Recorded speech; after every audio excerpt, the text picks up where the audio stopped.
that the Majority House Speaker, Mike Johnson, has signed the big, beautiful bill and is heading over to the desk of President Donald Trump. The question is how the GOP Megabill would turbocharge legal immigration enforcement.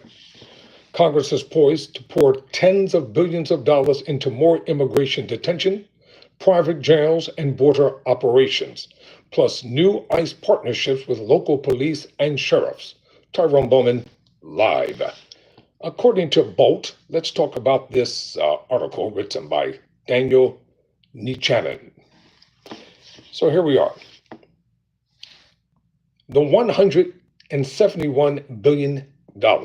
That's the gigantic amount that the one big beautiful bill, the package designed to advance President Donald Trump's agenda that Senate Republicans adopted on Tuesday, would pour into federal immigration enforcement, according to researchers at the American Immigration Council.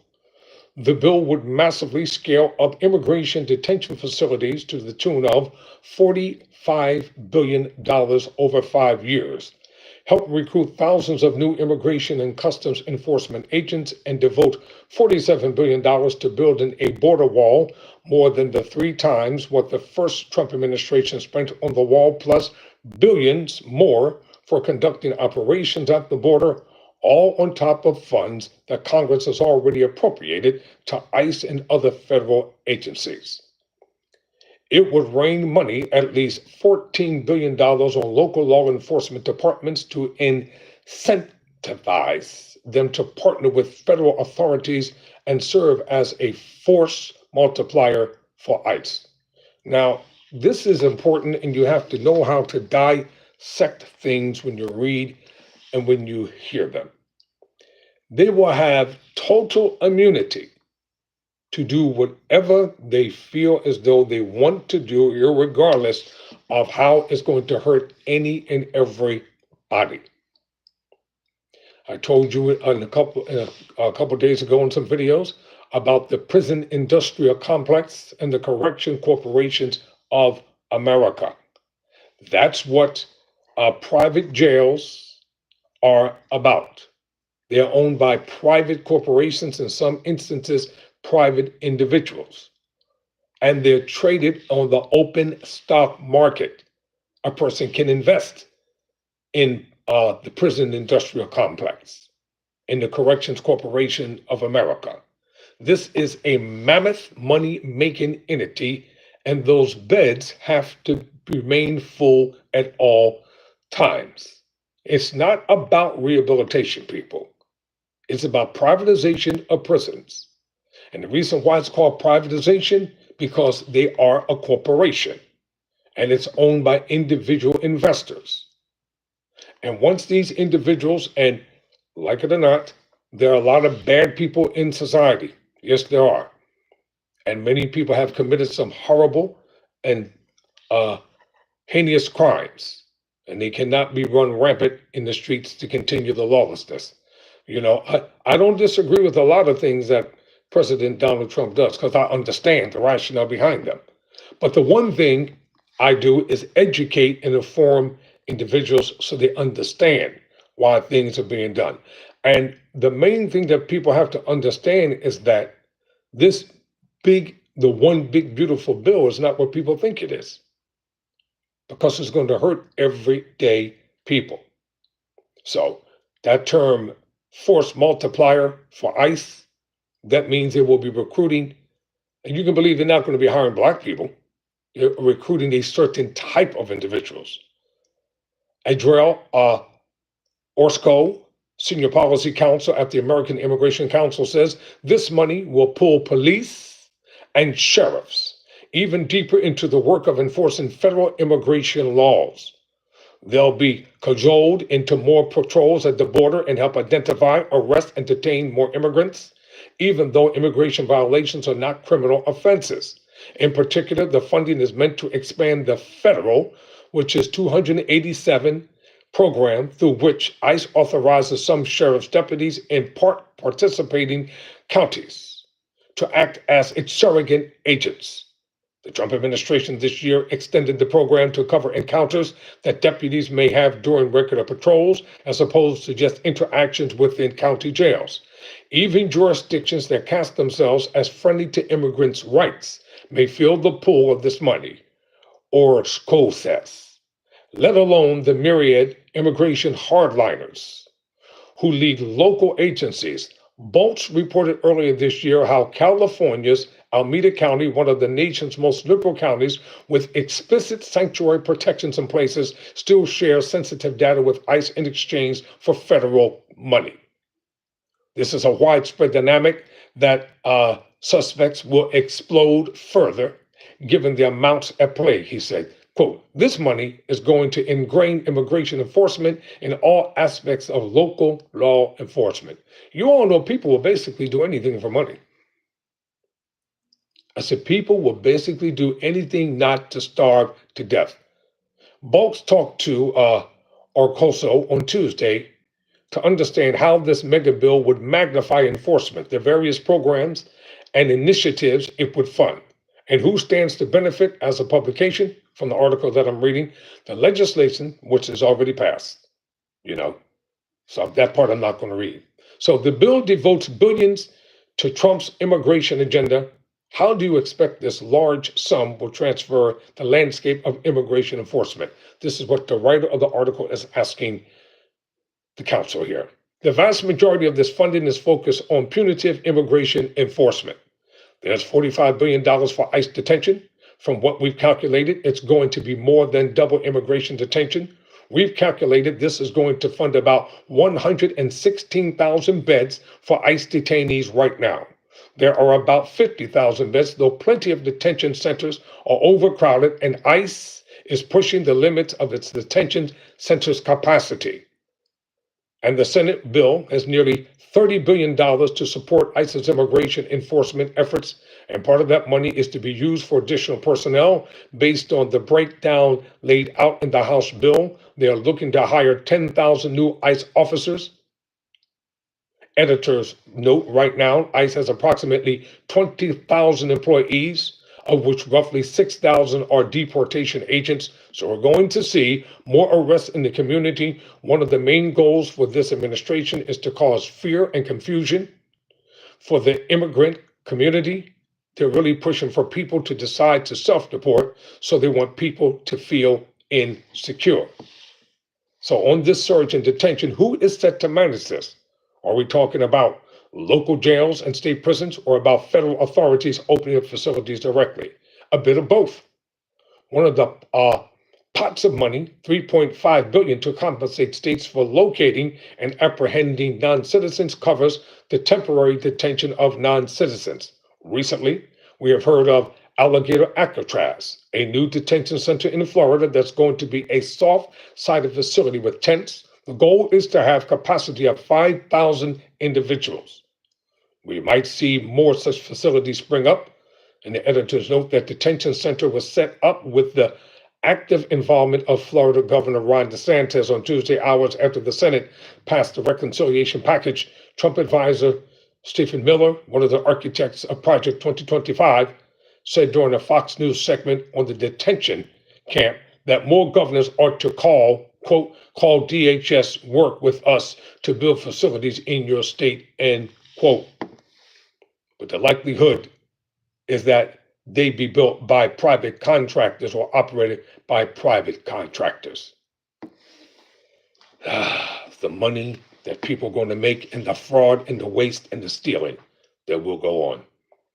Honest people are held to a much more higher standard than lawless, corrupt, greedy, money-grabbing politicians are. Right now, 90% of people who are in immigration detention are in a facility that's operated by a private detention corporation, GEO. The GEO Group and Core Civic are the two main corporations that are part of this process, and you can look it up on Google for yourself.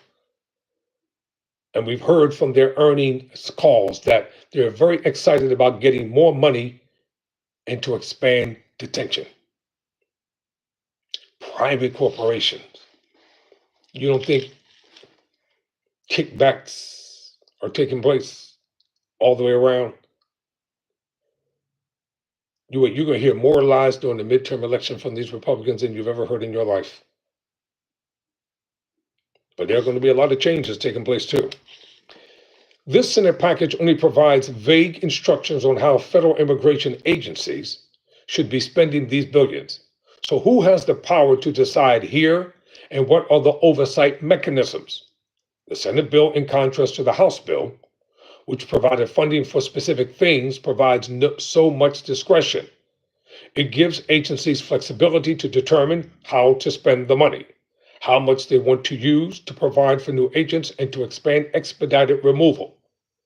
It has less guardrails around what the money is going to be used for.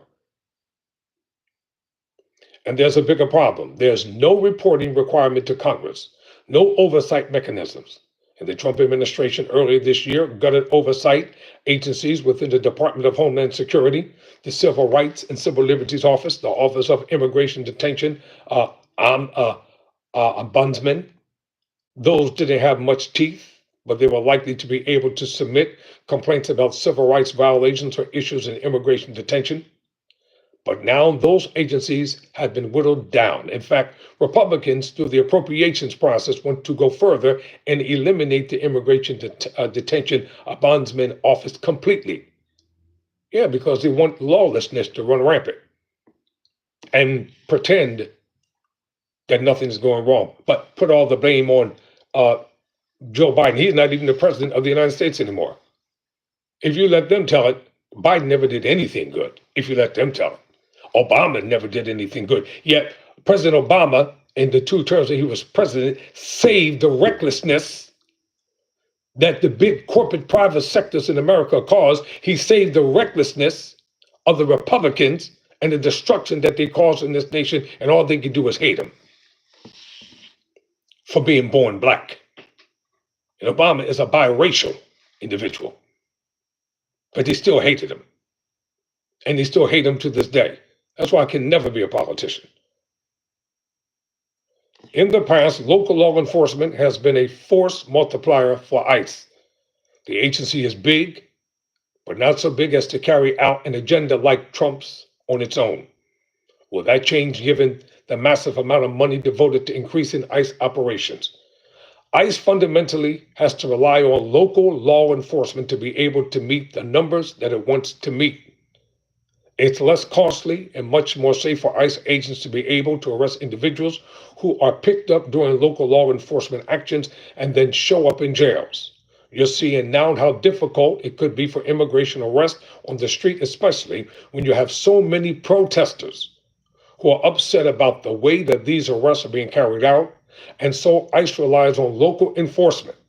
There wouldn't be a reality, the author says of this, I would see where ICE would choose a different way of arresting individuals. So how will this bill and its billions of dollars affect local law enforcement?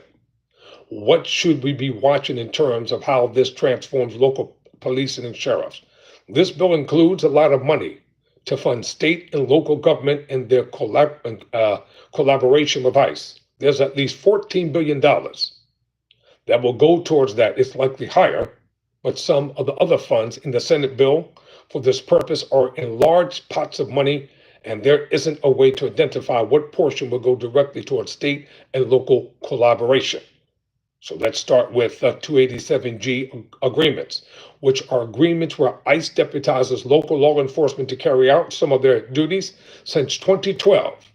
Most of these or those agreements have been limited to jails. The Trump administration revived the task force model, which has been suspended in 2012 over civil rights concerns, which allows deputized local sheriffs to arrest people for immigration-related issues during the regular course of their work, so when they're on the streets. Since the second Trump administration started, 287G agreement have expanded dramatically from about 135 agreements, largely between ICE and individual counties, to over 740 agreements. That's going to expand. The House bill had $650 million that was targeted just for 287 for the purpose of facilitating counties joining those agreements. For comparison, the previous funding level for 287G agreements was around $24 million. In the Senate bill, 287G agreements are an allowable expense in the funds sent to ICE. So, what about programs other than the one I'm talking about? There are other parts of programs. There's $10 billion for state-funded border barriers. Think of Texas with the bayous that they put on the Rio Grande. That could be a potential expense. In addition to that, there's about $450 million for Operation Stone Garden, a program that allows state and localities to hire new officers to support Customs and Border Patrol, known as CBP, and its border missions. And what this bill also does, it attaches strings to new law enforcement grants. One of these funds is an expansion of Burn JAG grants, a program which the federal government assists local enforcement to fight crime. In order to get these grants, states and local governments would have to ensure that they don't have policies that limit cooperation with ICE. Only agencies that meet the DOJ standards would get this funding. So what could that mean? Well, what it means is this. If there's a local government struggling to finance law enforcement, they may decide to get rid of welcoming or sanctuary policies to get some of the money.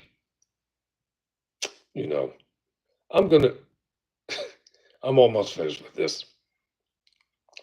May sound boring to you, but you know what? This is information people need to know. Are there decisions by local law and state officials that could slow down the goals of this bill, or is this surge of federal spending set to overwhelm those decisions? So you can't really prevent, quote, you can't really prevent federal law enforcement from coming into cities, but you can prevent local law enforcement from using resources for collaboration and limit the type of information that's being shared between local law enforcement and federal immigration enforcement. You can say that local law enforcement can't enter into a 280G agreements, but we've also seen the converse. Georgia and Florida require local agencies to request to be part of agreements with ICE. Florida earlier this year passed a law that threatens elected local officials with punishment and removal if they have failed to cooperate with ICE. In addition, states can limit the types of detention centers within their boundaries.